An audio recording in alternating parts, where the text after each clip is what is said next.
നമസ്കാരം. ഷെക്കന ന്യൂസിന്റെ 4 മണി ചർച്ചയിലേക്ക് എല്ലാ പ്രിയപ്പെട്ട പ്രേക്ഷകർക്കും സ്വാഗതം. വളരെ സുപ്രധാനമായിട്ടുള്ള നിർണായകമായിട്ടുള്ള സംഭവവികാസങ്ങൾക്കാണ് മധ്യപൂർവേഷ്യ ഈ ദിവസങ്ങളിൽ സാക്ഷ്യം വഹിക്കുന്നത്. ഏറെക്കാലത്തെ കാത്തിരിപ്പിന് ശേഷം ഒരു വെടിനിർത്തൽ ഗാസയിൽ നിലവിൽ വന്നിരിക്കുന്നു. എന്നാൽ ഏവരുടെ മനസ്സിലുള്ള ഒരു ആശങ്ക എന്ന് പറയുന്നത് ഈ വെടിനിർത്തൽ കരാറിന്റെ ഒരു ആയുസ് എത്രത്തോളം ഉണ്ടായിരിക്കും എന്നതാണ്. American vice president JD Vance ഇസ്രായേലിൽ എത്തിക്കഴിഞ്ഞു. ഈ വെടിനിർത്തൽ കരാറുമായി ബന്ധപ്പെട്ടുള്ള സുപ്രധാനമായിട്ടുള്ള ചർച്ചകൾ ഇസ്രായേലിൽ നടക്കുകയാണ്. അതിനിടയിലാണ് കഴിഞ്ഞ ദിവസം ഹമാസ് ഭീകരർ ഇസ്രായേലിന് നേർക്ക് വീണ്ടും ആക്രമണം നടത്തി ഇസ്രായേലിന്റെ 2 സൈനികരെ കൊലപ്പെടുത്തിയതിന് വലിയ രീതിയിലുള്ള ഒരു തിരിച്ചടി ഇസ്രായേൽ നൽകുകയും ചെയ്തിരിക്കുന്നു. അതിനാൽ തന്നെ ഓരോ സെക്കൻഡും ഓരോ മിനിറ്റും ഓരോ ദിവസവും മധ്യപൂർവേഷ്യയിൽ സംഭവിക്കാൻ പോകുന്ന നടന്നുകൊണ്ടിരിക്കുന്ന ഓരോ സംഭവവികാസങ്ങൾക്കും അതിൻ്റെതായിട്ടുള്ള പ്രാധാന്യം തന്നെയുണ്ട്. ഇനിയൊരു ആക്രമണത്തിലേക്ക്, സംഘർഷത്തിലേക്ക് ആ പ്രദേശം പോവുകയാണെങ്കിൽ അത് ലോക പൊളിറ്റിക്സിൽ ചെലുത്തുന്ന ഒരു ഇമ്പാക്റ്റ് എന്ന് പറയുന്നത് വളരെ വലുതായിരിക്കും. ഈ വിഷയങ്ങളാണ് 4 മണി ചർച്ച ചെയ്യാൻ ആഗ്രഹിക്കുന്നത്. ഇന്ന് ഈ ചർച്ചയിൽ നമ്മോടൊപ്പം ചേരുന്നു അന്താരാഷ്ട്ര രാഷ്ട്രീയ നിരീക്ഷകൻ ഡോക്ടർ ജോസ് ടോൺ മല്ലികശ്ശേരി. ഒപ്പം തന്നെ ഇസ്രായേലിലെ ടെലവീവിൽ നിന്നും ശ്രീമതി സിനി ജോസഫ് നമ്മോടൊപ്പം ചേരുന്നു. രണ്ടുപേർക്കും ഈ ചർച്ചയിലേക്ക് സ്വാഗതം. ആദ്യം ഡോക്ടർ ജോസ് ടോൺ മല്ലികശ്ശേരി, ഇപ്പോൾ കഴിഞ്ഞ അല്പം മുമ്പ് ഇസ്രായേൽ പ്രധാനമന്ത്രി ബെഞ്ചമിൻ നെതന്യാഹു ഇസ്രായേൽ പാർലമെന്റിനെ അഭിസംബോധന ചെയ്ത് സംസാരിക്കുകയുണ്ടായി. അദ്ദേഹം പറഞ്ഞൊരു വാചകമുണ്ട്, ഈ കഴിഞ്ഞ ദിവസം ഹമാസ് ഇസ്രായേലിന് നേർക്ക് നടത്തിയ ഒരു ആക്രമണത്തിന് ശേഷം രൂക്ഷമായിട്ടുള്ള ഒരു തിരിച്ചടി ഇസ്രായേൽ ഹമാസിന് നൽകുകയുണ്ടായി എന്ന് കൃത്യമായും അദ്ദേഹം പറയുന്നു. അദ്ദേഹത്തിൻ്റെ ഒരു ശ്രദ്ധേയമായിട്ടുള്ളൊരു വാചകമുണ്ട്, ഇസ്രായേലിൻ്റെ ഒരു കൈയിൽ ആയുധം പിടിച്ചിരിക്കുന്നു, മറുകരങ്ങൾ സമാധാനത്തിലേക്ക് നീട്ടിയിരിക്കുന്നു. അതിനാൽ തന്നെ ഹമാസിൻ്റെ ഭാഗത്തു നിന്നും ഇനി ഏതെങ്കിലും വിധത്തിലുള്ളൊരു പ്രകോപനം ഉണ്ടാവുകയാണെങ്കിൽ ഇസ്രായേലിന്റെ ഭാഗത്തു നിന്നുണ്ടാവുന്ന ഒരു തിരിച്ചടി അത് പ്രവചനാതീതമായിരിക്കുകയില്ലേ? ദൂരവ്യാപകമായിട്ടുള്ള പ്രത്യാഘാതം മധ്യപൂർവേഷ്യയിലും ലോക പൊളിറ്റിക്സിലും ഇസ്രായേലിന്റെ ഒരു പ്രതികരണം സൃഷ്ടിക്കാനുള്ള ഒരു സാധ്യതയില്ലേ? ഡോക്ടർ ജോസ് ടോൺ മല്ലികശ്ശേരി. നിശ്ചയമായും ഈ വിഷയം സംസാരിക്കുമ്പോൾ അദ്ദേഹം പറഞ്ഞതിൽ വേറെയും കുറെ പോയിന്റ്സ് ഉണ്ട്. അദ്ദേഹം അവിടെ സംസാരിച്ചത് ഈ പറഞ്ഞ ഒരു കയ്യിലെ സമാധാനവും ഒരു കയ്യിൽ ആയുധവും എന്ന് പറഞ്ഞു. കൂടുതൽ അദ്ദേഹം പറഞ്ഞു ശക്തന്മാരാണ് സമാധാനം തീരുമാനിക്കുന്നത് എന്ന് പറയട്ടെ. ശക്തിയുള്ളത് ആരും അവര് തീരുമാനിക്കും സമാധാനം, which means that Israel decide ചെയ്യും സമാധാനമാണോ യുദ്ധമാണോ എന്നുള്ളത് അദ്ദേഹം പാർലമെന്റിനോട് പറഞ്ഞു. 2, കഴിഞ്ഞ ദിവസം അദ്ദേഹം പറഞ്ഞിരുന്നു 200 മ്യൂണീഷൻസ് അവിടെ ഉപയോഗിച്ചു. 200 മ്യൂണീഷൻസ് ഒരു ഏകദേശം ഗാസയിൽ സദേൺ ഗാസയിലാണ് കോൺസെൻട്രേറ്റ് ചെയ്തതെങ്കിലും എൻ്റയർ ഗാസ കവർ ചെയ്ത ഒരു എയർ സ്ട്രൈക്ക് ആയിരുന്നു ഈ കഴിഞ്ഞ ദിവസം ചെയ്തിട്ടുണ്ടായിരുന്നത്. അതില് 200 മ്യൂണീഷൻസ് ഉപയോഗിച്ചു എന്നാണ് ആദ്യം പറഞ്ഞത്, മിസൈൽസ് ആയിട്ടും ബോംബായിട്ടും. ഇന്ന് അദ്ദേഹം പാർലമെന്റിൽ പറഞ്ഞത് 153 ടൺ ബോംബ് ഉൾപ്പെടെ ഇട്ടു എന്നാണ് പറയുന്നത്. അതുകൂടാതെ അദ്ദേഹം പറഞ്ഞൊരു കാര്യമുണ്ട്, നമ്മളുടെ ബന്ധികളെ എല്ലാവരെയും തിരിച്ചു കിട്ടി, മരിച്ചുപോയ ചിലരെ എണ്ണം പറഞ്ഞില്ല അദ്ദേഹം, മരിച്ചുപോയ ചിലരെ തിരിച്ചു കിട്ടാൻ. അപ്പൊ ഇത് പിന്നെ സൂചിപ്പിക്കുന്നത് ഹമാസ് ചെന്നുപെട്ട ഒരു ട്രാപ്പാണ്. കാരണം ഇതിലെ ഈ ഫേസ് 1ന്റെ ഒന്നാമത്തെ കണ്ടീഷനായി പറഞ്ഞിരിക്കുന്നത് ബന്ദികളെ തിരിച്ചു കൊടുക്കുക എന്നുള്ളതാണ്. അപ്പൊ ബന്ദികളെ തിരിച്ചു കൊടുക്കുക എന്നുള്ള ഒരു കണ്ടീഷൻ, അതിനെ സംബന്ധിച്ച് ഹമാസോ അല്ലെ ഹമാസിന് വേണ്ടി സംസാരിച്ച മീഡിയേറ്റേഴ്സോ അതിന് കണ്ടീഷൻസ് ഒന്നും വെച്ചിരുന്നില്ല. അവര് ഈ പറയുന്ന 48 ഐദർ സ്ലൈൻ ഓർ എലൈവ് ആയിട്ടുള്ള ബന്ധികളെ ഒന്നിച്ച് തിരികെ കൊടുക്കാമെന്നായിരുന്നു പ്രോമിസ് ചെയ്തത്. അപ്പൊ അതില് പിന്നെ 20 ജീവനുള്ള ബന്ധികളെ അവർ കൊടുത്തെങ്കിലും ഇപ്പോഴും 16 ഡെഡ് ബോഡീസ് അവരുടെ കയ്യിലുണ്ട്. 15 അല്ലെങ്കിൽ 16 ഡെഡ് ബോഡീസ് അവരുടെ കയ്യിലുണ്ട്. ഈ 15 അല്ലെങ്കിൽ 16 ഡെഡ് ബോഡീസ് കൊടുക്കാൻ നിവൃത്തിയില്ല എന്നാണ് അവർ പറയുന്നത്. കാരണം അത് ഒന്നുകിൽ ഇവർ തകർത്ത് കളഞ്ഞ ടണലുകളിൽ പെട്ടുപോയി, അല്ലെങ്കിൽ തകർത്ത ഡെബ്രിയുടെ അടിയിലാണുള്ളത്. അത് അവർക്ക് റിക്കവർ ചെയ്യാൻ ഹെവി മെഷീനറീസ് വേണം. അത് ഒന്നുകിൽ വേറെ ആരെങ്കിലും ചെന്ന് എടുക്കണം, അല്ലെങ്കിൽ ഇവർക്ക് ഹെവി മെഷീനറി സപ്ലൈ ചെയ്താൽ അവർ എടുത്തു കൊടുക്കാം. കൂടാതെ അവിടെ പൊട്ടാതെ കിടക്കുന്ന ബോംബുകളൊക്കെ ഉണ്ട്, അതുകൊണ്ട് അവർക്ക് അവിടെ പോകാൻ പറ്റത്തില്ല എന്ന് പറഞ്ഞാൽ ഉഴപ്പാണ്, അന്തസ്സായിട്ട് ഉഴപ്പാണ്.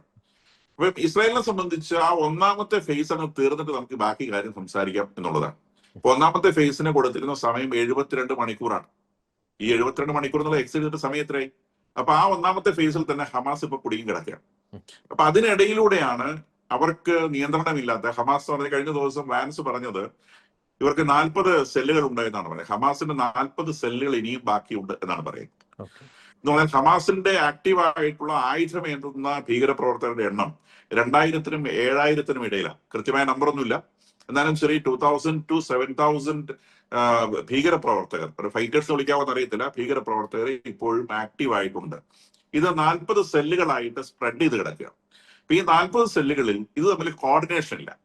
അപ്പൊ അതിലൊരു ഒരുപക്ഷെ ഇതിന്റെ സെൻട്രൽ കമാൻഡ് എന്ന് പറയുന്ന സാധനത്തിന് അത് ഗാസ സിറ്റിയിലാണുള്ളത്. സെൻട്രൽ കമാൻഡ് എന്ന് പറയുന്ന അവർക്ക് ചിലപ്പോൾ ഒരു 10ഓ 20ഓ അല്ലെങ്കിൽ 25ഓ സെല്ലുകളുടെ മേലെ ഇവർക്ക് കമാൻഡ് ഉണ്ടെന്ന് കൂട്ടിക്കോളും. എന്നാലും അവർക്ക് കമാൻഡ് ഇല്ലാത്ത 15 സെല്ലുകൾ വേറെയുണ്ട്. അപ്പൊ അത്തരമൊരു റാഫ മേഖലയിൽ നിന്നാണ് കഴിഞ്ഞ ദിവസം ഇസ്രായേലിന് നേരെ ആക്രമണം ഉണ്ടാവുകയും 2 പട്ടാളക്കാർ കൊല്ലപ്പെടുകയും 6 പേർക്ക് പരിക്കേൽക്കുകയും ചെയ്തു. ഇപ്പൊ ഈ റാഫ മേഖലയിൽ എന്ന് പറഞ്ഞാൽ ഇവര് പിന്നെ ആളുകളെ ഉന്തിത്തള്ളിക്കൊണ്ട് കൂട്ടിയിരിക്കുന്ന ഏരിയ ആണത്. അപ്പൊ ആളുകളുടെ ഇടയ്ക്ക് ഇവന്മാർ ഒളിച്ചിരിക്കുന്നുണ്ടെന്ന് ചുരുക്കം. ഈ ഗാസ സിറ്റി ക്ലിയർ ആക്കിയാൽ ഈ റാഫ മേഖലയിൽ ഇസ്രായേൽ തന്നെ കൊണ്ട് താമസിപ്പിച്ച ആളുകളുടെ ഇടയിൽ ഇപ്പോൾ മറ്റൊരു പതുങ്ങിയിരിക്കുന്നുണ്ട്. അപ്പൊ ഇത് തീർക്കാൻ പറ്റുന്ന ഒരു വിഷയമൊന്നുമല്ല. എവിടെയെങ്കിലുമൊക്കെ ആയിട്ട് ഇവന്മാര് ഒളിച്ചൊളിച്ചിരിക്കുന്നുണ്ടാവും. അപ്പൊ ആ സ്ഥലത്ത് നിന്നാണ് ആക്രമണം ഉണ്ടായത്. അപ്പൊ ഇസ്രായേൽ തിരിച്ചടിച്ചപ്പോൾ റാഫായിൽ മാത്രമല്ല ചെയ്തിട്ടുള്ളത്, ഗാസ സിറ്റിയിലും അവർക്ക് സംശയമുള്ള സ്ഥലങ്ങളിലെല്ലാം അവർ കൊണ്ട് ബോംബിട്ടിരുന്നത്. കിട്ടിയ ഒരു അവസരം ഉപയോഗിച്ച് ഇതുവരെ ഇവർ ഡെവലപ്പ് ചെയ്യാൻ ശ്രമിച്ചിട്ടുള്ള കാര്യങ്ങളെല്ലാം അവർ പൊളിച്ചു കളഞ്ഞിട്ടുണ്ട് എന്ന് വേണം വിചാരിക്കാൻ. ഇതിൽ ഹമാസ് എടുക്കുന്ന ഒരു ട്രിക്ക് എന്ന് പറയുന്നത് അവർക്ക് ഹെവി മെഷീനറി വാസ്തവത്തിൽ ബോഡി കണ്ടെടുക്കാനാണെന്ന് ഞാൻ വിചാരിക്കുന്നില്ല. അവർക്ക് ആവശ്യപ്പെടുന്ന ഹെവി മെഷീനറി പുതിയ തുരങ്കം വേണ്ടിയാണ്. ഇവർ തുരങ്കത്തിനകത്ത് പെട്ടുപോയ ഡെഡ് ബോഡികൾ വീണ്ടെടുക്കാൻ അവർക്ക് അത്തരത്തിൽപ്പെടുന്ന അല്ലെങ്കിൽ തുരങ്കങ്ങൾ വർക്ക് ചെയ്യാൻ സാധിക്കുന്ന മെഷീനറി വേണം എന്ന് പറയുമ്പോൾ സ്വാഭാവികമായിട്ടും നമുക്ക് ഊഹിക്കാം ഇവര് പുതിയ തുരങ്കങ്ങൾ നിർമ്മിക്കാനാണ്. മിക്കവാറും തുരങ്കങ്ങളെല്ലാം ഇസ്രായേൽ ഓൾറെഡി നശിപ്പിച്ചു കഴിഞ്ഞു. ഇനി കുറച്ച് തുരങ്കങ്ങളാണ് ബാക്കിയുള്ളത്. അവർക്ക് അത് പോരാ, പുതിയതുണ്ടാക്കണം. അതുകൊണ്ട് തന്നെ ഇസ്രായേൽ ഹെവി മെഷീനറി അനുവദിക്കുന്ന വിഷയം ഉദിക്കുന്നില്ല. ഈ 15 അല്ലെങ്കിൽ 16 ഡെഡ് ബോഡി അത് കിട്ടിയിട്ട് ബാക്കി വർത്താനം എന്നുള്ള നിലയിലേക്ക് ഇസ്രായേല് പിടിച്ചു നിൽക്കാനാണ് സാധ്യത. അത് കൊടുക്കാൻ അവരെ കൊണ്ട് സാധിക്കുമോ എന്നുള്ള കണ്ടറിയണം. കാരണം ഇവരുടെ ശരിക്കും ഈ ഡെഡ് ബോഡികൾ നഷ്ടപ്പെട്ടു പോയതാണോ, അല്ലെങ്കിൽ ഇനി ബാക്കിയുള്ളത് ഉരുപ്പുചീട്ടാത്ത നിലയിൽ ഒരു ഡെഡ് ബോഡികൾ പിടിച്ചു വെച്ചിരിക്കുന്നതാണോ എന്താണെന്ന് നമുക്ക് പറയാനറിയില്ല. എന്തായാലും ഇന്ന് ഉള്ള നെതന്യാഹുവിന്റെ പ്രസ്താവനയിൽ നിന്ന് ഏതാനും ഡെഡ് ബോഡികൾ തിരിച്ചു കിട്ടാനുണ്ട് എന്ന് അദ്ദേഹം പറയുമ്പോൾ അത് അവർ വലിയ കാര്യമാക്കുന്നില്ല എന്ന് വേണം വിചാരിക്കാൻ. അവര് ഈ തർക്കത്തിൽ അതൊരു വിഷയമാക്കുന്നു, പക്ഷെ അവരുടെ വീട്ടിൽ അത് അവർ വലിയൊരു വിഷയമാക്കുന്നില്ല. അപ്പൊ തർക്കത്തെ സംബന്ധിച്ച് ഈ ഡെഡ് ബോഡി കൊടുക്കാതെ ഞങ്ങൾ മുൻപോട്ടില്ല. വീട്ടിൽ പറയുന്നു നമുക്ക് ഇപ്പോൾ വലിയ മേൽക്കൈ കിട്ടിയിരിക്കുന്നു, കാരണം നമ്മുടെ ബന്ധികളെയൊക്കെ തിരിച്ചു കിട്ടി, അതുകൊണ്ട് നമ്മളിപ്പോ സേഫ് ആണ്. എന്ത് വേണമെങ്കിലും അല്ലെങ്കിൽ നമ്മൾ വിചാരിക്കുന്ന പോലെ സമാധാനം നമ്മൾ നിശ്ചയിക്കുന്ന പോലെ മുന്നോട്ട് പോകും. We will decide whether it is peace or war എന്നാണ് നെതന്യാഹു പറഞ്ഞു വെച്ചതെന്നാണ് ഇന്ന് അദ്ദേഹത്തിന്റെ സംസാരത്തിൽ നിന്ന് എനിക്ക് മനസ്സിലാവുന്നത്. വളരെ വ്യക്തമാണ്. അത് വളരെ എന്താ പറയുക, ആന്തരികാർത്ഥങ്ങൾ ഉൾക്കൊള്ളുന്ന ഒരു വാചകം തന്നെയാണ് നെതന്യാഹു ഈ ഒരു ഘട്ടത്തിൽ പാർലമെന്റിനെ അഭിസംബോധന ചെയ്തുകൊണ്ട് സംസാരിച്ചിരിക്കുന്നത്. ഞാൻ ശ്രീമതി സിനിയിലേക്ക് വരികയാണ്. നമുക്കറിയാം ഇസ്രായേലിലെ സാധാരണ ജനങ്ങൾ വളരെ നാളായി ആഗ്രഹിക്കുന്ന ഒരു കാര്യം തന്നെയായിരുന്നു ഈ ബന്ദികളുടെ ഒരു തിരിച്ചുവരവ്. അത് നേരത്തെ ജോസ് സാർ സൂചിപ്പിച്ചതുപോലെ അത് സാധ്യമായിരിക്കുന്നു. അപ്പോൾ ഈ പീസ് ഡീലിന് ശേഷം, ഈ സീസ് ഫയറിന് ശേഷം ഇസ്രായേലിലെ പൊതുവെയുള്ള ഒരു അന്തരീക്ഷം അത് എങ്ങനെയാണ്, ജനങ്ങൾ ഇതിനോട് എങ്ങനെ പ്രതികരിക്കുന്നു, അതിനെപ്പറ്റി അങ്ങേക്ക് പങ്കുവയ്ക്കാം. ജോർജി, ഒക്ടോബർ 13-നായിരുന്നല്ലോ നമ്മുടെ സമാധാന കരാറ് ട്രംപ് ഒപ്പുവെച്ചതിന് ശേഷം. അന്നാണ് നമുക്ക് ജീവിച്ചിരുന്ന 20 ബന്ദികളെ തിരിച്ചു കിട്ടുകയും 14-ാം തീയതി തൊട്ടാണ് നമുക്ക് മരിച്ചവരെ 3 പേരായിട്ട് 4 പേരായിട്ടും ഒക്കെ തിരിച്ചു കിട്ടിക്കൊണ്ടിരുന്നത്. തിരിച്ചു കിട്ടിക്കൊണ്ട് എല്ലാ ദിവസവും വൈകുന്നേരം ഇവര് ശരിക്കും ഒരു 10 മണിക്ക് ശേഷമാണ് ഇവര് ബോഡി നമ്മുടെ റെഡ് ക്രോസിന് കൈമാറി റെഡ് ക്രോസ് ഇങ്ങോട്ട് ഇസ്രായേലിലോട്ട് കൊണ്ടുവന്നുകൊണ്ടിരുന്നത്. എന്നേതായാലും എല്ലാവരും ഒക്ടോബർ 13-ന് നമ്മുടെ ജീവിച്ചിരുന്ന ആ 20 പേരെ തിരിച്ചു കിട്ടിയതിന് ശേഷം എല്ലാവരും നല്ല സന്തോഷത്തിലാണ്. അതുവരെ ആ 20 പേരെ കിട്ടാൻ വേണ്ടിയിട്ട് നല്ല ടെൻഷനും പ്രാർത്ഥനയും ഡെമോൺസ്ട്രേഷനും എല്ലാം ഉണ്ടായിരുന്നു. അത് കഴിഞ്ഞ ശേഷം എല്ലായിടത്തും സന്തോഷങ്ങളാണ്. അവരുടെ ഹോസ്പിറ്റലൈസേഷനിലും എല്ലാവരും പോയി കാണുകയും അവർക്ക് വേണ്ടിയിട്ട് വീണ്ടും തിരിച്ച് വരാനായിട്ട് ഇപ്പൊ ഞങ്ങൾക്ക് കിട്ടിയിരിക്കുന്ന അറിവനുസരിച്ച് ഒരു 6 പേരും കൂടിയാണ് ഇനി ഹോസ്പിറ്റലിൽ നിന്ന് ഡിസ്ചാർജ് ആകാനുള്ളൂ. ബാക്കി എല്ലാവരും ഏകദേശം ഡിസ്ചാർജ് ആയിട്ടുണ്ട്. അവരവരുടെ വീടുകളിലോട്ട് തിരിച്ചെത്തിയിട്ടുണ്ട്. ഇവിടെ അടുത്തുള്ള ഹോസ്റ്റൽ സ്ക്വയറിൽ മിക്കവാറും ഓരോ ദിവസം വൈകുന്നേരങ്ങളിൽ ഓരോരുത്തരെ കൊണ്ടുവന്ന് ഡയറക്റ്റ് പബ്ലിക്കായിട്ട് ഇന്റർവ്യൂ നടത്തി അവരവിടെ നടന്ന കഷ്ടതകളും ബുദ്ധിമുട്ടുകളും എല്ലാം വിവരിക്കുന്നുണ്ട്. എല്ലാവരും സന്തോഷത്തിലാണ്. ഇപ്പം ജോർജ് പറഞ്ഞ പോലെ ഒരു half an hour ago vice president JD Vance വന്ന് ഇറങ്ങിയിട്ടുണ്ട്. സെക്കൻഡ് സ്റ്റേജിനെ കുറിച്ച് സംസാരിക്കാനാണെന്നാണ് പറഞ്ഞിരിക്കുന്നത്. പക്ഷെ ഇവിടത്തെ ആളുകൾക്കും ഇവരുടെ ഉള്ളിൽ ഇവർ പറയുന്നത് ജോർജ് മുന്നോട്ട് പറഞ്ഞതുപോലെ തന്നെ പീസ് എന്ന് പറഞ്ഞ സാധനം ആ ഒരു കരാറിലോട്ട് ഇനി എന്നതിന് തക്കതായ തെളിവുകൾ മേശപ്പുറത്ത് വച്ചതിന് ശേഷം മാത്രമേ സെക്കൻഡ് സ്റ്റേജിലോട്ട് പോകത്തുള്ളൂ. അപ്പം എല്ലാരും സംസാരിച്ചുകൊണ്ടിരിക്കുന്നത് യെസ്, ഞാൻ മറ്റൊരു പ്രധാനപ്പെട്ട ഒരു കാര്യം, നമുക്കറിയാം ഇപ്പോൾ വിട്ടയക്കപ്പെട്ട ബന്ദികൾ അവർ 700-ലധികം ദിവസങ്ങൾ ഹമാസ് ഭീകരരുടെ തടവറയിൽ കഴിഞ്ഞവരാണ്. അങ്ങ് നേരത്തെ പറഞ്ഞു, ആ ഹോസ്റ്റേജ് സ്ക്വയറിൽ പല ദിവസങ്ങളിലും ഇവർ പലരും വന്ന് പബ്ലിക്കായിട്ട് ഇന്റർവ്യൂ ഒക്കെ കൊടുക്കുന്നുണ്ട്. അപ്പോൾ അങ്ങയുടെ ശ്രദ്ധയിൽപ്പെട്ടിട്ടുള്ള ഇവരുടെ ഭാഗത്തുനിന്ന് വന്നിട്ടുള്ള റെസ്പോൺസ്, ഇവർ അനുഭവിച്ച ആ കഷ്ടതകൾ, ഈ കഴിഞ്ഞ 700-ലധികം ദിവസം ഹമാസ് ഭീകരരുടെ തടവറയിൽ കഴിഞ്ഞപ്പോൾ ഇവർ അനുഭവിച്ച കഷ്ടതയെപ്പറ്റി പബ്ലിക് ഡൊമൈനിൽ അവൈലബിൾ ആയിട്ടുള്ള ഏതെങ്കിലും റെസ്പോൺസ് അങ്ങയുടെ ശ്രദ്ധയിൽപ്പെട്ടിട്ടുണ്ടോ? അതിനെപ്പറ്റി ഒന്ന് പങ്കുവയ്ക്കാം. പബ്ലിക് ഡൊമൈൻ ചോദ്യം എന്നോടാണോ? അതെ അതെ, ശ്രീമതി സിനി. യെസ്. ഓക്കെ. ഇത് 2 ദിവസം മുൻപ് ഒരു ഏകദേശം ഒരു 56 വയസ്സുള്ള ഒരാള് പബ്ലിക്കായിട്ട് വന്ന് ഹോസ്റ്റേജ് സ്ക്വയറിൽ വന്ന് ഇന്റർവ്യൂ ചെയ്തതിൽ പുള്ളി പറഞ്ഞ കുറച്ച് കാര്യങ്ങള് എന്താന്ന് വെച്ചെങ്കിൽ, പുള്ളി പറയുന്നത് പുള്ളി 5 നിലയുള്ള ലെവൽ 5 ഒരു തുരങ്കത്തിലാണ്, ഒരു ടണലിലാണ് പുള്ളി സ്റ്റേ ചെയ്തിട്ടുള്ളത്. അത് അണ്ടർഗ്രൗണ്ടിലാണ്, ലെവൽ 5-ലാണ്. ആ സെയിം സ്ഥലത്ത് തന്നെയാണ് അതിന്റെ ഇസ്രായേൽ ഇതിനു മുമ്പ് കണ്ടുപിടിച്ചിട്ടുള്ള റൂട്ട് മാപ്പ് എല്ലാം പുറത്തുവിട്ടതാണ്. ഈജിപ്ഷ്യൻ ഹോസ്പിറ്റലിന്റെ അടുത്തോട്ടുള്ള എൻട്രൻസിനടുത്തുള്ള ആ ഒരു ഭീകരമായ 1.5 കിലോമീറ്റർ ദൂരമാണ് ആ ഒരു ടണല്. അവിടെ ആയിരുന്നു ഈ ആള്, ഒമേർ എന്നാണ് പേര് പുള്ളിയുടെ, ആ പുള്ളി താമസിച്ചിരുന്നത്. ആ പുള്ളി പറയുന്നത് എന്താന്ന് വെച്ചിട്ടുണ്ടെങ്കിൽ, അവിടെ എല്ലാവർക്കും നല്ല, ഹമാസ് ഭീകരർക്ക് നല്ല രീതിയിൽ ഫുഡും എല്ലാം കിട്ടുന്നുണ്ടായിരുന്നു. അവരുടെ മേശപ്പുറത്ത് നിന്ന് വീഴുന്ന, നമ്മൾ ബൈബിളിൽ പറയുന്ന പോലെ മേശപ്പുറത്ത് നിന്ന് വീഴുന്ന അപ്പക്കഷ്ണം കൊണ്ടാണ്, അതും ചവിട്ടി മെതിച്ചിട്ടായിരുന്നു ഇവർക്ക് കൊടുത്തുകൊണ്ടിരുന്നത്. അവരെല്ലാവർക്കും നന്നായിട്ട് ഭക്ഷണം കഴിക്കാൻ പാകത്തിന് നന്നായിട്ട് ലെവൽ 5 വരെ, -5 വരെ അവര് അണ്ടർഗ്രൗണ്ട് ഉണ്ടാക്കി വെച്ചിട്ടുണ്ട്, എല്ലാ ഫെസിലിറ്റിയോടും കൂടിയിട്ട്. അവിടെ ആയിരുന്നു താമസിച്ചുകൊണ്ടിരുന്നത്. ഇവരെ പലപ്പോഴും ഇങ്ങനെ ഒരു മൂലയ്ക്ക് കൊണ്ടുപോയി കുനിച്ചു നിർത്തി അവിടെ മണിക്കൂറോളം അങ്ങനെ തന്നെ നിർത്തുകയും, പിന്നെ ഇവർക്കടെ മെയിൻ ആയിട്ട് ഇവരുടെ വീട്ടുപണികൾ ചെയ്യിപ്പിക്കുകയും, പിന്നെ അതിന്റെ സൈഡിലോട്ട് വേറെ ഇത് തുരങ്കം ഉണ്ടാക്കാനുള്ള ആ പണികള് ഇവരെ 10 മണിക്കൂറൊക്കെ കണ്ടിന്യൂസ് പണിയിപ്പിച്ചിട്ടുണ്ട് എന്നാണ് ഒമേർ എന്ന് പറഞ്ഞൊരു പുള്ളി 3 ദിവസം മുൻപ് ഹോസ്റ്റേജ് സ്ക്വയറിൽ പബ്ലിക്കായിട്ട് വന്നിട്ട് കൊടുത്ത ഒരു ഇന്റർവ്യൂ ഉണ്ടായിരുന്നത്. അതിൻ്റെ ഒരു കാര്യം കൂടി നമ്മൾ അറിയേണ്ടത്, അതായത് ഇവരെ പീഡിപ്പിച്ചവരിൽ ഈ ഹമാസ് ഭീകരർ മാത്രമാണോ ഇൻവോൾവ് ചെയ്തത്? പലപ്പോഴും നമുക്കറിയാം, ഒക്ടോബർ 7-ാം തീയതി ഈ ഇസ്രായേൽ ബന്ദികളെ ഗാസയിലേക്ക് കൊണ്ടുവരുന്ന ആ ഒരു ഘട്ടത്തിൽ മറ്റേ ഗാസയിലെ കൊച്ചു കുഞ്ഞുങ്ങൾ പോലും അത് കൈയടിക്കുന്നു, അവർക്ക് നേരെ ആക്രമണം നടത്തുന്നു, ഇസ്രായേൽ ബന്ദികൾക്ക് നേരെ ആക്രമണം നടത്തുന്ന സീനൊക്കെ നാം കണ്ടതാണ്. അപ്പോൾ ഈ കഴിഞ്ഞ 700-ലധികം ദിവസങ്ങളിൽ ഈ ഭീകരരുടെ ഭാഗത്തുനിന്ന് മാത്രമാണ് ഇവർക്ക് പീഡനങ്ങൾ ഏൽക്കേണ്ടി വന്നത്, അല്ലെങ്കിൽ ഗാസയിൽ ചിലർ വിളിക്കുന്ന സോക്കോൾഡ് സാധാരണക്കാരുടെ ഭാഗത്തുനിന്നും ഇവർക്ക് പീഡനങ്ങൾ അല്ലെങ്കിൽ മാനസികമായിട്ടുള്ള പീഡനങ്ങൾ, ശാരീരികമായിട്ടുള്ള പീഡനങ്ങൾ ഏൽക്കേണ്ടി വന്നിട്ടുണ്ടോ? അതിനെപ്പറ്റി ഏതെങ്കിലും ഒരു പ്രതികരണങ്ങൾ ലഭ്യമായിട്ടുണ്ടോ? ഇല്ല, അദ്ദേഹം പറഞ്ഞത് എന്താന്ന് വെച്ചിട്ടുണ്ടെങ്കിൽ, രാവിലെ എഴുന്നേറ്റും അവർക്ക് ഉറങ്ങാൻ വെറും 2 മണിക്കൂർ 2.5 മണിക്കൂർ സമയം കൊടുത്തുകൊണ്ടിരുന്നത്. കാരണം എപ്പോഴും ആളുകൾ അവിടെ സഞ്ചാരം ഉണ്ടായിരുന്നു, അപ്പ് ആൻഡ് ഡൗൺ എലിവേറ്റർ വഴിയും സ്റ്റെപ്പ് വഴിയും പോകുന്നുണ്ടായിരുന്നു. പോകുന്നവരെല്ലാവരും ഇവരെ ബീറ്റ് ചെയ്യുകയും ഇവരെ അടിക്കുകയും അങ്ങനെയെല്ലാം ചെയ്ത് കിടന്നുറങ്ങുകയാണെങ്കിലും ആ ഒരു ദുരനുഭവത്തിലാണ് അവർ പോയിക്കൊണ്ടിരുന്നത്. അവരെല്ലാവരും ഹമാസ് ഭീകരർ തന്നെയായിരുന്നു. കാരണം വെച്ചിട്ടുണ്ടെങ്കിൽ എല്ലാവരും മുഖംമൂടി ധരിച്ച് ഭീകരർ തന്നെയായിരുന്നു.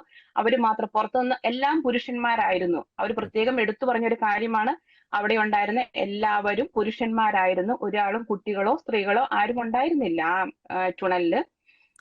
ഹമാസ് ഭീകരർ തന്നെ എന്നാണെന്നാണ് അയാൾ വിശദീകരിച്ചത്. യെസ്, വ്യക്തമാണ്. ഞാൻ ഡോക്ടർ ജോസ് മല്ലികശ്ശേരിയിലേക്ക് വീണ്ടും വരികയാണ്.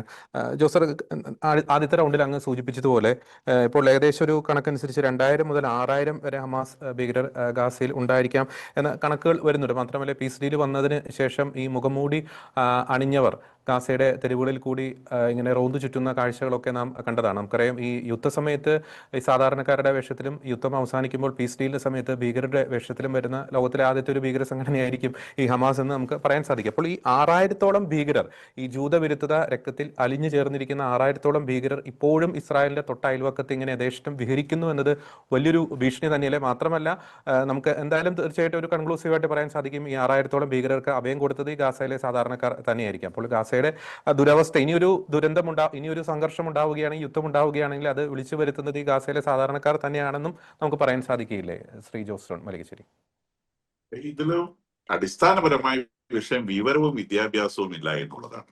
വിവരവും വിദ്യാഭ്യാസവും ഇല്ലാത്ത കുറെ മനുഷ്യര്, അത് ഒരു 100 വർഷം മുമ്പുള്ള ഗോത്ര ചിന്താഗതികൾ തലയിലേറി നടക്കുന്ന ആധുനിക ചിന്തയുടെ ഒരു അംശം പോലും തലയിൽ പ്രവേശിക്കാത്ത കുറച്ച് ആളുകൾ, അവരെ മുതലെടുത്ത് ജീവിക്കുന്ന വിദ്യാഭ്യാസമുള്ള വേറൊരു വർഗം. ഇത് ഇവിടെ മാത്രമല്ല, ലോകത്തെമ്പാടും കാണുന്ന ഒരു സംഗതിയാണ്. ഒരു കൂട്ടം ആളുകളെ വിദ്യ ലഭിക്കാത്ത രീതിയിലേക്ക് അടച്ച് മാറ്റി മൂലക്കാക്കി വെക്കുക, സ്ത്രീകളെ അടച്ച് മാറ്റി വെക്കുക, അവർക്ക് വിദ്യാഭ്യാസം കൊടുക്കാതെ. നമ്മളിപ്പോ അഫ്ഗാനിസ്ഥാനിലൊക്കെ കാണുന്നു താലിബാൻ ചെയ്യുന്ന പരിപാടി. അതിപ്പോ എവിടെയാണെങ്കിലും ഈ പറയുന്ന മുസ്ലിം മത തീവ്രവാദികൾക്ക് മേൽക്കൈ കിട്ടിക്കഴിഞ്ഞാൽ അവർ എല്ലായിടത്തും ചെയ്യുന്ന കാര്യം, ഇറാനിൽ ചെയ്യുന്ന കാര്യം, അഫ്ഗാനിസ്ഥാനിൽ ചെയ്യുന്ന കാര്യം. അപ്പൊ ഈ പറയുന്ന സ്ഥലങ്ങളിലൊക്കെ അവർക്ക് ചെയ്യാൻ ചില പരിമിതികൾ ഉള്ളത് കൊണ്ട് അവരത് മുഴുവനായിട്ടും ഇഫക്റ്റീവ് ആക്കുന്നില്ല. നേരെ മറിച്ച് ഗാസ പോലത്തെ ഒരു സ്ഥലത്ത് അവർക്കത് പരിപൂർണമായിട്ട് അടിച്ചേൽപ്പിക്കാൻ സാധിക്കും. അപ്പൊ അവിടെയുള്ള സ്ത്രീകളെ സംബന്ധിച്ച് അല്ലെങ്കിൽ അവിടെയുള്ള സാധാരണക്കാരെ സംബന്ധിച്ച് അവർക്ക് യാതൊരു വിവരവും വിദ്യാഭ്യാസം. അപ്പൊ അതുകൊണ്ട് തന്നെ അവിടുത്തെ സ്ത്രീകള് അവരുടെ സ്വന്തം കുഞ്ഞുങ്ങളെ ഈ പറയുന്ന ഭീകരന്മാർക്ക് വെടിയുണ്ടയ്ക്ക് ഇരയാക്കാൻ വേണ്ടി കുഞ്ഞുങ്ങളെ കൊടുക്കുകയാണ്. അപ്പൊ മുൻപിലെ ഹ്യൂമൻ ഷീൽഡായിട്ട് കുഞ്ഞുങ്ങളെ സപ്ലൈ ചെയ്യുന്ന അമ്മമാര്. അപ്പൊ ഒരിക്കലും ഒരു പാലസ്തീൻ സ്ത്രീ അവിടെ നിന്ന് രക്ഷപ്പെട്ടതിന് ശേഷം US-ലെത്തി കൊടുത്തൊരു ഇന്റർവ്യൂ കണ്ടിട്ടുണ്ട്. ആ സ്ത്രീ പറയുന്നത് അവിടെ ഓരോ കുഞ്ഞുങ്ങളെ കൊടുക്കുന്ന സ്ത്രീകളും അവരുടെ സമൂഹത്തിലെ കൂടുതൽ വിലപ്പെട്ട സ്ത്രീകളാണ്. ഇത് 5 കുഞ്ഞുങ്ങളെ ഈ ഹമാസിന് ഷീൽഡായി കൊടുത്ത അമ്മ എന്ന് പറഞ്ഞുകൊണ്ട് അതിനെ വലിയ ഒരു ഫിഗറായിട്ട് സമൂഹത്തിലെ ഏറ്റവും വലിയ ആളായിട്ട് പ്രതിഷ്ഠിക്കുകയാണ്. 4 കുഞ്ഞിനെ കൊടുത്ത അമ്മ അതിനെ കഴിഞ്ഞ് കുറച്ചുകൂടെ താഴെയാണ് നിൽക്കുന്നത്. ഒരു കുഞ്ഞിനെ കൊടുത്ത അമ്മ ഏറ്റവും താഴെ. ഒരു കുഞ്ഞിനെ കൊടുക്കാത്തൊരു അമ്മയുണ്ടെങ്കിൽ ആ അമ്മ നരകത്തിൽ പോകാനുള്ള അമ്മയാണ്, മറ്റുള്ളവരൊക്കെ സ്വർഗത്തിൽ പോകാനുള്ള അമ്മയാണ്. അപ്പൊ ഈ കുഞ്ഞുങ്ങളെ സ്വർഗത്തിലേക്ക് അയക്കുന്നു. അത് കൂടാതെ ഈ അമ്മമാരും പുറകെ സ്വർഗത്തിലേക്ക്. ഇത്തരം വിഡ്ഢി ചിന്തകള് അവരുടെ മനസ്സിൽ ഇംപ്ലാന്റ് ചെയ്യാൻ ശേഷിയുള്ള ഭീകരപ്രവർത്തകരാണ് അവിടെ നടക്കുന്നത്. അപ്പൊ അത്തരത്തിലുള്ള ആളുകളിനെ എങ്ങനെയെങ്കിലും മറിച്ച് ചിന്തിക്കാൻ വല്ല സാധ്യതയും ഉണ്ടോ? വെറും മനുഷ്യൻ പോലും ഒരു കോമൺ ചിന്ത ഉണ്ടാവില്ല. കാരണം ഇവർ പറയുന്നു ഇവരെ രക്ഷിക്കാൻ ദൈവം വരും, ഇവരെ യുദ്ധം ചെയ്ത് അമ്പയെ പരാജയപ്പെട്ട് അടിയും വാങ്ങി ഓടുന്ന കാണുമ്പോൾ ഒരു മനുഷ്യനെ നിലയ്ക്ക് ഇവരെ ചിന്തിക്കും ഇവന്മാർക്ക് യാതൊരു കരുത്തുമില്ല എന്നുള്ള കാര്യം. അങ്ങനെ ചിന്തിക്കരുത് എന്ന് വിചാരിച്ചുകൊണ്ടാണ് കിട്ടിയ ആദ്യത്തെ അവസരത്തിൽ തന്നെ ഇവർ ആയുധങ്ങളുമായി തെരുവിൽ പ്രത്യക്ഷപ്പെടുന്നത്.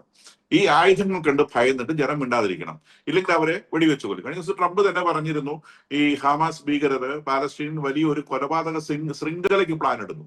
100 കണക്കിന് 1000 ആളുകളെ കൊന്നൊടുക്കുക, അത് കുടുംബത്തോടെ തീർക്കുവാൻ. ഇവരോട് എതിരെ സംസാരിക്കുന്ന ആളുകളെ, ആ വീട്ടിലെ പിഞ്ചു കുഞ്ഞു മുതൽ പടുവൃത്തൻ വരെയുള്ള ആളുകളെ എലിമിനേറ്റ് ചെയ്യുവാൻ വേണ്ടിയുള്ള ഒരു പ്ലാൻ അവർ തയ്യാറാക്കിയിട്ടുണ്ട് എന്ന് ട്രംപ് പറയുന്നു. അപ്പൊ അത്തരത്തിലുള്ള ഭീകര പ്രവർത്തനങ്ങൾ വഴി ആളുകളെ പേടിപ്പിച്ച് കൂടെ നിർത്തുക, പ്രത്യേകിച്ച് ബുദ്ധിയില്ലാത്ത മനുഷ്യർ, തിരിച്ചറിവില്ലാത്ത മനുഷ്യരെ അവരെ കൂടെ നിർത്തുക. അപ്പൊ അവരാണ് നമ്മൾ നേരത്തെ പറഞ്ഞ ഈ ഹമാസ് ഭീകരരെ പ്രൊട്ടക്ട് ചെയ്യുന്ന ഗ്രൂപ്പ് എന്ന് പറയുന്നത്. അവർ വേണമെങ്കിൽ നമുക്ക് നിഷ്കളങ്കരെന്ന് വിളിക്കാം, കാരണം വിവരമില്ലാത്തത് കൊണ്ടാണ്. നേരെ മറിച്ച് ഹമാസ് ഭീകരൻ അങ്ങനെയല്ല. അവൻ ഇവരെ മുതലാക്കി ജീവിക്കുന്നവനാണ്. ഇവരെ മുതലാക്കി ഇവരെ ആളുകളുടെ മുൻപിൽ ഈ കുഞ്ഞുങ്ങളെയും സ്ത്രീകളെയും കൊന്ന് അവരുടെ ശവശരീരങ്ങളും അതിന്റെ പടവും എടുത്ത് ലോകത്തിന്റെ മുന്നിൽ പ്രദർശിപ്പിച്ച് സക്കാത്ത് വാങ്ങി തിന്ന് കൊഴുക്കുന്നവനാണ് ഇവൻ. ആ വിഡ്ഢിത്തരത്തിനെ പ്രൊമോട്ട് ചെയ്യാൻ പറ്റിയ ഒരു റിലീജിയസ് ഫിലോസഫിയും അവർക്കുണ്ട്. അതുകൊണ്ട് ലോകത്തിന്റെ എല്ലാ ഭാഗത്തു നിന്നും അവർക്ക് സപ്പോർട്ട് കിട്ടുന്നു എന്നുള്ളതാണ്. ഇതിപ്പം ഈ ഹമാസുകാരൻ മാത്രമല്ല, ഹമാസ് ആണെങ്കിലും ശരി, ഹിസ്ബുള്ള ആണെങ്കിലും ശരി, ഹൂത്തി ആണെങ്കിലും ശരി, these are all fighters of evil. ഇത് തിന്മയുടെ ഫൈറ്റേഴ്സ് ആണ്. ഇതിനെ നിങ്ങൾക്ക് എലിമിനേറ്റ് ചെയ്യാനേ ആവില്ല. അന്ന് ആ ഖത്തറിനെ ഇസ്രായേൽ കടന്നു കയറി ആക്രമിച്ചതിന്റെ പേരിൽ അമേരിക്കയ്ക്ക് ഇതിൽ ഇടപെടേണ്ടി വന്നു എന്നുള്ളതാണ് വസ്തുത. ഇല്ലെങ്കിൽ എൻഡയർ അറബ് രാജ്യങ്ങൾ അമേരിക്കയ്ക്കെതിരായി പോയത്. അപ്പൊ അതൊരു ഡിപ്ലോമാറ്റിക് വിഷയമാണ്. അമേരിക്ക അങ്ങനെ എതിരാക്കാൻ പറ്റൂല, കാരണം അത് ചൈന അവിടെ കടന്നു കയറും. അപ്പൊ ചൈന കടന്നു കയറുന്നതിനെ ഒഴിവാക്കാൻ വേണ്ടിയാണ് വാസ്തവത്തിൽ ഈ പീസ് ഡീൽ വന്നിട്ടുള്ളത്. അല്ലാണ്ട് അവിടെ പാലസ്തീനിൽ തൽക്കാലം യുദ്ധം നിർത്താൻ ട്രംപിന്റെ അത്യാഗ്രഹം കൊണ്ടൊന്നുമല്ല. ഈ ചൈനയുടെ കടന്നുകയറ്റം തടയുക എന്നുള്ള താല്പര്യത്തിന്റെ പേരിലാണ് ഇവിടെ ഇപ്പോഴും ഈ പീസ് ഡീൽ വന്നിട്ടുള്ളത്. ഈ പീസ് ഡീൽ വന്നപ്പോഴും അമേരിക്കയ്ക്കും ഇസ്രായേലിനും നല്ല നിശ്ചയമുണ്ട്, മുഴുവൻ ഹമാസുകാരനെയും പിടിച്ച് കാലപുരിക്ക് അയച്ചില്ലെങ്കിൽ സമാധാനമായിട്ട് കിടന്നുറങ്ങാൻ പറ്റില്ല. അതുകൊണ്ട് സമാധാനമായിട്ട് കിടന്നുറങ്ങാൻ പറ്റില്ല. ഹിസ്ബുള്ളക്കാരൻ ഇപ്പുറത്ത് ബിൽഡ് ചെയ്യുന്നുണ്ട്, അവൻ ലെബനോണിൽ ബിൽഡ് ചെയ്യുന്നുണ്ട്, അവൻ വലിയ വർത്തമാനങ്ങൾ പറയുന്നുണ്ട്, ഹൂതിക്കാരന്റെ തലയടിച്ച് ഓടിച്ചെങ്കിൽ അവൻ അവിടെ കിടന്ന് പ്രശ്നം ഉണ്ടാക്കുന്നുണ്ട്. ഇതിനെ മുഴുവനെയും മുച്ചൂട് മുടിച്ചു കളയാതെ ഇസ്രായേൽക്കാരന് സമാധാനമായിട്ട് ഉറങ്ങാൻ പറ്റില്ല. അങ്ങനെ സമാധാനമായിട്ട് ഉറങ്ങാൻ സാധിക്കുമെന്ന ഒരു തെറ്റിദ്ധരിച്ചൊരു അടിസ്ഥാനത്തിലാണ് ഒക്ടോബർ 7, 2023 ഇവർ അവരുടെ പുരയ്ക്കകത്ത് കയറിയത്. കാരണം ഇവര് പ്രശ്നം ഉണ്ടാക്കിയാല എന്നുള്ള എന്തോ ഒരു തെറ്റിദ്ധാരണ ഇസ്രായേലിൽ കുടുങ്ങിപ്പോയി എന്നുള്ളതാണ് വസ്തുത. കാരണം ഇവര് ഈ പ്രശ്നം ഉണ്ടാക്കാതിരിക്കണമെങ്കിൽ ഒന്നെങ്കിൽ ഈ ഫിലോസഫി ഇവരുടെ തലയ്ക്കകത്തുനിന്ന് ആരെങ്കിലും എടുത്തു കളയണം. അത് അസാധ്യമായ കാര്യമാണ്. വിദ്യാഭ്യാസം കൊണ്ട് മാത്രമേ അത് എടുത്തു കളയാൻ പറ്റുള്ളൂ. നല്ല വിദ്യാഭ്യാസവും നല്ല ശാസ്ത്രീയ ബോധവും വന്നു കഴിഞ്ഞാൽ അത് മുതലാക്കാൻ ഉദ്ദേശിക്കാത്തവന്റെ ഭാഗത്ത് എടുത്തു കളയാൻ പറ്റും. ഇപ്പൊ നമ്മുടെ നാട്ടിലൊക്കെ വലിയ വിദ്യാഭ്യാസമുള്ള ആളുകൾ ഇതും ചോദിച്ചു നമുക്ക് കാണാം. അവരത് കൊണ്ടുനടക്കുന്നത് അത് മുതലാക്കാൻ വേണ്ടിയാണ്, ബാക്കിയുള്ളവരെ പൊട്ടം കളിപ്പിച്ച് അതിന്റെ പേര് ജീവിക്കാൻ വേണ്ടിയാണ് അവരത് കൊണ്ടുനടക്കുന്നത്. അല്ല ഒരു ആവറേജ് ജനത്തിന് ഇതിനെ സംബന്ധിച്ച് ബുദ്ധി വന്നു കഴിഞ്ഞാൽ അവർ ചോദ്യം ചെയ്യുന്നുണ്ട്. ഇപ്പൊ നമ്മുടെ നാട്ടിലേക്ക് നിരവധി ആളുകൾ, നമ്മുടെ നാട്ടിലെ ലോകത്തെമ്പാടും നിരവധി ആളുകൾ ഇതിനെ ചോദ്യം ചെയ്യുന്നു. സൗദി അറേബ്യയിലെ രാജാവ് അടക്കമുള്ള ആളുകൾ ഇതിനെ ചോദ്യം ചെയ്യുന്നു. കാരണം അവരുടെ വിദ്യാഭ്യാസം കൊണ്ട് അവർക്ക് കോമൺ സെൻസ് വരുന്നു, യുക്തിബോധം വരുന്നു, ചോദ്യം ചെയ്യാനുള്ള ശക്തി വരുന്നു. ഇങ്ങനത്തെ യാതൊരു യുക്തിബോധമൊന്നുമില്ല, സ്കൂളിലെ വിദ്യാഭ്യാസത്തിന്റെ യാതൊരു കാര്യവുമില്ല. എവിടെയെങ്കിലും വിദ്യാഭ്യാസ സാഹചര്യം കിട്ടണം തല്ലി പൊളിക്കാൻ നോക്കും. നമ്മൾ എറണാകുളത്ത് കണ്ടത് അങ്ങനത്തെ ഒരു കാര്യമാണ്. മുസ്ലിം കുട്ടികളുടെ വിദ്യാഭ്യാസം നേടാൻ ശ്രമിക്കുന്നതിനെ തകർക്കാനാണ് അവർ ശ്രമിച്ചുകൊണ്ടിരുന്നത്. മുസ്ലിങ്ങളുടെ ഇടയിൽ അതിന് വലിയൊരു അജണ്ടയുണ്ട്. അതിന് പറയുന്നത് നമ്മൾ വിചാരിക്കുന്ന പോലെ ഒരു ഹിജാബിന്റെ വിഷയമൊന്നുമല്ല അത് മുസ്ലിങ്ങളുടെ ഇടയിൽ വലിയ അരക്ഷിത ബോധം ഉണ്ടാക്കാനും മുസ്ലിം സ്ത്രീകളെ എങ്ങനെയെങ്കിലും വിദ്യാഭ്യാസം ലഭിക്കാതെ പിന്നോട്ട് വലിക്കാനുമുള്ള ശ്രമത്തിന്റെ ഭാഗമായിട്ട് വിദ്യാഭ്യാസം ലഭിച്ചു കഴിഞ്ഞാൽ അവർ സ്വാതന്ത്ര്യം പ്രാപിക്കുന്നവർക്കറിയാം. അപ്പൊ എങ്ങനെയെങ്കിലും ഈ മുസ്ലിം സ്ത്രീകളെ ഇരുട്ടില് തളച്ചിടണം, അതിനുവേണ്ടിയുള്ള വലിയ ഒരു പ്ലാനിന്റെ ഭാഗമായിട്ടാണ് ഈ എറണാകുളത്ത് നടന്നത്. അപ്പൊ നമ്മൾ ഇതിന്റെ ഒരു അങ്ങേയറ്റത്തെ സംഗതിയാണ് നമ്മൾ ഈ ഗാസയിലും മറ്റു സ്ഥലങ്ങളിലും ഒക്കെ കാണുന്നത്. യാതൊരു വിവരമില്ലാത്ത മനുഷ്യരും ഏതോ ഒരു സ്വർഗത്തെ കുറിച്ച് ചിന്തിക്കുന്നവര് അവര് സ്വയം മരണം ഇരന്നു വാങ്ങുകയാണ്. ഇസ്രായേൽ പോലെ അതിശക്തമായ രാജ്യത്തുണ്ട്. പിന്നെ നെതന്യാഹു ഉപയോഗിച്ചൊരു വാക്ക്, നമ്മൾ കൂടുതൽ ശക്തരായിരിക്കുന്നു എന്നാണ് അദ്ദേഹം പറഞ്ഞത്. കൂടുതൽ ശക്തരായിരിക്കുന്നു, വാക്കോടെ അദ്ദേഹം പ്രയോജനം കൂടുതൽ ശക്തരായിരിക്കും എന്ന് പറഞ്ഞാൽ മിഡിൽ ഈസ്റ്റിലെ ഇസ്രായേലിനെ നേരെ നോക്കാൻ ശക്തിയുള്ള ആരുമില്ല എന്ന് തന്നെയാണ് അദ്ദേഹം പറയുന്നത്. അതുകൊണ്ട് ഖത്തർ അമീർ ഇന്ന് കരയുന്നത്, ഇന്നിപ്പോ ഈ ന്യൂസിന്റെ കൂടെ തന്നെ അതേ സമയത്ത് തന്നെ ഖത്തർ അമീറിന്റെ നിലവിളിയും വന്നിട്ടുണ്ട്. ഇസ്രായേല് പലതവണ അവരുടെ ഷൂറ കൗൺസിൽ എന്ന് പറയുന്ന സാധനമുണ്ട്. ആ ഷൂറ കൗൺസിലിനെ ഫേസ് ചെയ്യുന്ന സമയത്ത്, അതിനോട് അഡ്രസ് ചെയ്യുന്ന സമയത്ത് ഇസ്രായേൽ നിരവധി തവണ വെടിനിർത്തൽ കരാർ ലംഘിച്ചു, 80 തവണ വെടിനിർത്തൽ കരാർ ലംഘിച്ചു, പിന്നെ 85 ആളുകളെ കൊന്നു, 96 അൽ ജസീറ കണക്ക് ആളുകളെ കൊന്നു എന്നൊക്കെ പറഞ്ഞുകൊണ്ട് അദ്ദേഹം നിലവിളിക്കുന്നുണ്ട്. അപ്പൊ ഇതൊന്നും ചോദ്യം ചെയ്യാൻ ഈ നാട്ടിൽ ആരും ഇല്ല എന്ന് പറഞ്ഞുകൊണ്ട് അദ്ദേഹം കരയുന്നുണ്ട്. അപ്പൊ അമേരിക്ക കൊണ്ടുവന്ന ഈ പീസ് ഡീൽ എന്തിനു വേണ്ടിയാണെന്നുള്ളതൊക്കെ അവർക്ക് മനസ്സിലാവുന്നു. ഈ പീസ് ഡീൽ കൊണ്ടുവന്ന് ഈ കാര്യം തീരുകയെന്ന് അവർക്ക് മനസ്സിലാവുന്നു. കാരണം ഈ ഹമാസ് തന്നെ ഈ ഇസ്രായേലിന് അങ്ങോട്ട് കയറാനുള്ള വഴി അവർ തന്നെ വലിയ റോഡ്, ഹൈവേ തന്നെ വെട്ടിയിട്ട് കൊടുക്കുന്നതാണ് എന്റെ അഭിപ്രായം. തീർച്ചയായും വളരെ വ്യക്തമാണ്. ഞാൻ അവസാനമായിട്ട് ശ്രീമതി സിനിയിലേക്ക് വരും. നമുക്കറിയാം ഇസ്രായേലിലെ ജനങ്ങൾ, അല്ലെങ്കിൽ ഇസ്രായേൽ എന്ന് പറയുന്ന ഒരു രാജ്യം ഈ അടുത്ത കാലങ്ങളിലെ ഒരു ചരിത്രം എടുത്ത് നോക്കുമ്പോൾ ലോകത്തിലെ മറ്റേത് രാജ്യങ്ങളിലേക്കാളും വലിയ രീതിയിലുള്ള പ്രതിസന്ധിയിലൂടെയാണ് രാജ്യത്തെ ജനങ്ങൾ കടന്നുപോയത്. രാജ്യത്തിൻ്റെ 4 ചുറ്റിലും നിന്നും അവരുടെ ശത്രുക്കൾ ആക്രമിക്കുന്നു. ഇപ്പോൾ ഗാസയിൽ നിന്നും ഹമാസ്, ഇപ്പോൾ ലെബനോണിൽ നിന്നും ഹിസ്ബുള്ളകൾ, ഹൂതികൾ, ഒപ്പം തന്നെ ഇറാനിൽ നിന്നുള്ള ആക്രമണങ്ങൾ, സിറിയയിൽ നിന്നുള്ള ചില പ്രതിസന്ധികൾ, ഒപ്പം എല്ലാ ഇസ്ലാമിക തീവ്രവാദ ശക്തികളും ഇവരെ നോട്ടമിടുന്നു. ഈ ആൻറ്റിസെമിറ്റിസം അല്ലെങ്കിൽ യഹൂദവിരുദ്ധത ലോകമെമ്പാടും വ്യാപിക്കുന്നു. അപ്പോൾ ഈ കഴിഞ്ഞ ദിവസങ്ങളെ, കഴിഞ്ഞൊരു 700 ദിവസങ്ങളിലെ ആ ഒരു ചരിത്രം എടുത്തു നോക്കുമ്പോൾ ആ ഇസ്രായേലിലെ ജനങ്ങളുടെ ആ ഒരു നിശ്ചയദാർഢ്യം, അവരുടെ ഒരു ധൈര്യം, അതിനെപ്പറ്റി അങ്ങൊന്ന് പങ്കുവെക്കാം. ഈ പ്രതിസന്ധികൾ അവർക്ക് എങ്ങനെ തരണം ചെയ്യാൻ സാധിച്ചു? കാരണം നിസ്സാരമായിട്ടുള്ള പ്രതിസന്ധിയിൽ ഏത് നിമിഷവും അറ്റാക്ക് വരാൻ സാധ്യതയുണ്ട് എന്നൊരു ഭീതിയിൽ കഴിയേണ്ടി വരുന്ന ഒരു അവസ്ഥയുണ്ട്. പക്ഷേ ആ പ്രതിസന്ധികൾ ഇവരെങ്ങനെ തരണം ചെയ്തു എന്നൊരു കാര്യം അങ്ങേക്കൊന്ന് പങ്കുവെക്കാം. ജോർജ്, ശരിക്കും ഞങ്ങള് എല്ലാവരും ഇവിടെ കാം ആൻഡ് ക്വയറ്റ് ആണ്. എല്ലാവരും ശരിക്കും കാം ആൻഡ് ക്വയറ്റ് ആണ്. എല്ലാവരും അവരവരുടേതായ ജോലികളിലോട്ട് നടന്ന് അവരവരുടേതായ കാര്യങ്ങൾ നോക്കി നടക്കുന്നു. ഈ പലപ്പോഴും ഇസ്രായേലിൽ ഇത്രയധികം പ്രശ്നങ്ങൾ ഉണ്ടോ, ഇത്രയധികം പ്രശ്നങ്ങളിലൂടെയാണ് ഇസ്രായേൽ കടന്നു പോകുന്നത് എന്ന് തന്നെ ഞങ്ങൾ അതിശയപ്പെടുന്നത് നമ്മുടെ കേരളത്തിലെ പല മാധ്യമങ്ങളും കാണുമ്പോൾ തന്നെയാണ്. കാരണം കേരളത്തിലെ പല മാധ്യമങ്ങൾ കാണുമ്പോൾ ഇവിടെ ജസ്റ്റ് ഒരു ചെറിയ ഞൊടി ഉണ്ടെങ്കിൽ നമ്മുടെ നാട്ടിൽ അത് കാണുന്ന വലിയൊരു ബോംബ് സ്ഫോടനമായിട്ടാണ് അവർ കാണിക്കുന്നത്. പക്ഷെ അത്രയ്ക്കൊന്നും ഒരു പ്രശ്നങ്ങൾ ഇസ്രായേലിന്റെ ഉള്ളിലില്ല. ഇസ്രായേലിൽ കാരണം ചെയ്യേണ്ട കാര്യങ്ങൾ ഗവൺമെന്റ് അതിൻ്റെതായ രീതിയിൽ ചെയ്യുന്നുണ്ട്. അവർ തെരഞ്ഞെടുത്ത കുറച്ച് ആളുകൾ ഗവൺമെന്റിന്റെ രീതിയിൽ കാര്യങ്ങൾ ചെയ്യാനുണ്ട്. ബാക്കി സദാ നോർമൽ സിവിലിയൻസ് അവരവരുടെ ഡ്യൂട്ടി ചെയ്യുന്നു, അവരുടെ ബാക്കി സമയം അവരുടെ ഫാമിലിയോട് സ്പെൻഡ് ചെയ്യുന്നു, അവരവരുടെ എന്റർടൈൻമെന്റ് എല്ലാം ആ യൂഷ്വൽ നടന്നു പോകുന്നു. ഈ ഒക്ടോബർ 12, 10, 11, 12, 13 ആ 4 ദിവസങ്ങളിൽ മിക്കവാറും എല്ലാ ആൾക്കാരും ലീവ് എല്ലാം എടുത്ത് അവരെല്ലാവരും സന്തോഷപരമായിട്ട് ഈ വരുന്ന ആളുകളെ സ്വീകരിക്കാൻ വേണ്ടിയിട്ട് എല്ലാ റോഡ് സൈഡിലും ഹൈവേയിലും എല്ലായിടത്തും പതാകകളും എല്ലാം പൊക്കി എല്ലാം നല്ല നല്ല രീതിയിൽ അവർ ആ 3 ദിവസം സെലിബ്രേറ്റ് ചെയ്യാൻ വേണ്ടി മാറ്റിവെച്ചു എന്നല്ലാണ്ട് 14-ാം തീയതി തൊട്ട് എല്ലാവരും ആസ് യൂഷ്വൽ അവരുടെ നോർമൽ ഡ്യൂട്ടിയിലോട്ട് തിരിഞ്ഞു പോയിക്കൊണ്ടിരിക്കുകയാണ്.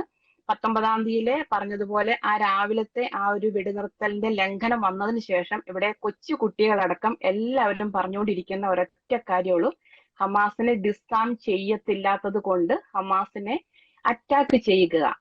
ഈവൻ മന്ത്രിസഭ എല്ലാവരും ഒന്നടക്കം പറയുന്ന ഒരൊറ്റ കാര്യമുള്ളൂ, നമുക്ക് കിട്ടാനുള്ള ആളുകളെ ഇപ്പൊ തിരിച്ചു കിട്ടിയിട്ടുണ്ട്. അതായത് ജീവിച്ചിരിക്കുന്ന 20 ആളുകളെ.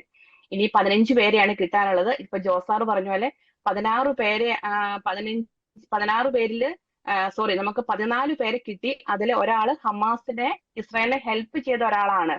അയാളുടെ ബോഡി തിരിച്ചു കൊടുത്തിട്ടില്ല, ഇസ്രായേലിൽ തന്നെയുണ്ട്. നമുക്ക് ഇനി തിരിച്ചു കിട്ടാൻ കറക്റ്റ് കണക്കുള്ളത് 15 പേരാണ്. അതിൽ 2 പേര് തായ് ഫോറിനേഴ്സ് ആണ് ഉള്ളത്.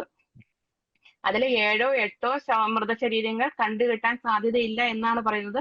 കിട്ടുന്നതാണെങ്കിൽ കിട്ടട്ടെ, ഇല്ല എന്നുണ്ടെങ്കിൽ ഡിസാം ചെയ്യുന്ന രീതിയിലോട്ട് അടുത്ത സ്ട്രോങ് ആയിട്ടുള്ള, ഇപ്പൊ ജോസാറ സൂചിപ്പിച്ചതുപോലെ തന്നെ ഒരു നമ്മൾ ശക്തി വ്യാപിച്ചു ശക്തമായ ഒരു യുദ്ധത്തിലോട്ട് തന്നെ മുന്നോട്ട് പോകുക. അത് തന്നെയാണ് ഇസ്രായേലിൽ എല്ലാവരും പറയുന്നത്. പക്ഷെ ഇവിടുത്തെ സിവിലിയൻസും ജനങ്ങളും എല്ലാവരും ആസ് യൂഷ്വൽ എല്ലാവരും കാമാണ്, ക്വയറ്റാണ്.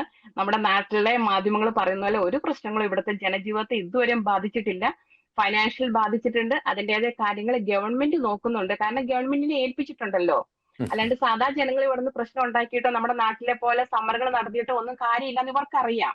അതുകൊണ്ട് അതിൻ്റെതായ കാര്യങ്ങളെല്ലാം ഗവൺമെന്റിനെ ഏൽപ്പിച്ചിട്ടുള്ളത് കൊണ്ട് ബാക്കിയെല്ലാം ആസ് യൂഷ്വൽ നടന്നു പോകുന്നു. തീർച്ചയായും വളരെ വ്യക്തമാണ്. ശ്രീമതി സിനിയും ജോസാറൊക്കെ സൂചിപ്പിച്ചതുപോലെ ഒരു ശക്തമായിട്ടുള്ള ഒരു യുദ്ധത്തിൻ്റെ ഒരു അലയൊലികൾ ഏത് നിമിഷം മധ്യപൂർവേഷ്യയിൽ മുഴങ്ങി കേൾക്കാനുള്ള സാധ്യതയുണ്ട്. കാരണം ഹമാസ് ഈ ഭൂമുഖത്ത് നിന്നും ഇല്ലാതായേ മതിയാവൂ. ഹമാസ് ഇല്ലാതായെങ്കിൽ മാത്രമേ ഗാസയിൽ സമാധാനം പുലരുകയുള്ളൂ, ഇസ്രായേലിനും സ്വസ്ഥമായി ജീവിക്കാൻ സാധിക്കുകയുള്ളൂ. അതിനാൽ തന്നെ ഹമാസിനെ ഈ ഭൂമിയിൽ നിന്നും തുടച്ചു മാറ്റുവാനുള്ള ശക്തമായിട്ടുള്ള സന്നാഹങ്ങൾ ഇസ്രായേൽ ഒരുങ്ങിക്കൊണ്ടിരിക്കുകയാണ്. ഇസ്രായേൽ ഭരണകൂടം അതിനു വേണ്ടിയിട്ടുള്ള തയ്യാറെടുപ്പിലാണ് എന്നതിൻ്റെ വ്യക്തമായിട്ടുള്ള സൂചന തന്നെയാണ് പുറത്തു വരുന്നത്. ഈ ചർച്ചയിൽ വളരെ സജീവമായി പങ്കെടുത്ത ഡോക്ടർ ജോസ് ജോൺ മല്ലികശ്ശേരി, ഒപ്പം തന്നെ ശ്രീമതി സിനി, രണ്ടുപേർക്കും നന്ദി.